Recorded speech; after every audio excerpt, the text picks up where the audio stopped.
சிங்கப்பூர்ல இன்னைக்கு ஒரு மினி வாக் பார்க்கலாமா காய்ஸ்? என்னதான் அந்த கிராசிங் பட்டனை யாராச்சும் பிரஸ் பண்ணியிருந்தாலும் திரும்ப நம்ம போய் பிரஸ் பண்றதுல ஒரு சந்தோஷம். அவனை சொல்லி நிறுத்துங்களேன்டா. பஸ்ல ஏறி ஒரு வழியா உட்காந்தாச்சு. எனக்கு முன்னாடி இவ்வளவு சீட் இருந்தாலும் நான் ஏன் மெனக்கேட்டு வந்து பின்னாடி சீட்ல உட்காந்துருக்கேன்னா, ஸ்கூல் டைம் காலேஜ் டைம் வந்து பாத்தீங்கன்னா நான் பேக் பெஞ்சர். ஸோ மஸ்ட் அதே ஃபாலோ பண்ணிக்கலாம். அச்சுச்சோ அவரா பயங்கரமானவராச்சே, அவர்ல கொஞ்சம் ஜாக்கிரதையா இருங்கப்பா அப்படின்னு சொல்லுவா.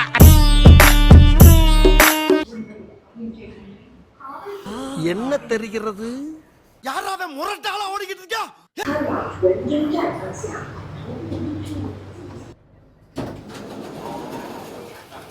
எம்ஆர்டில இருந்து வெளியே வந்து பார்த்தா ஒரே மழை.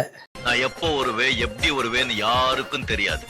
ஆனா வர வேண்டிய நேரத்துல கரெக்டா வருவேன். காலங்காத்தால ஒர்க் பண்ற கொஞ்ச நேரம் இப்படிதான் இருக்கும். சங்கீத ஸ்வரங்கள் ஏழே கணக்கா இன்னும் இருக்கா எந்தவோ மயக்கம். இப்ப அவர் என்ன பண்றாரு உங்களுக்கு தெரிஞ்சுக்கணுமா? நான் சொல்றதை விட அவர் சொல்றது நல்லா இருக்கும். நம்ம ஷாப் அப்கமிங் டேஸ் ப்ரொமோஷன் ஆஃபர்ஸ்லாம் வந்து வீடியோ ஷூட் பண்ணிட்டு இருக்கோம். இன்னைக்கு வீடியோட லாஸ்ட் பார்ட்டுக்கு வந்தாச்சு. டின்னரோட ஃபினிஷ் பண்ணிக்கலாம். ஸோ இன்னைக்கு என்ன டின்னர்னா தந்தூரி ரொட்டி, நோ பட்டர். ஸோ அதுக்கப்புறம் வந்து பாலக் பன்னீர், அதுக்கப்புறம் சாலட் இருக்கு.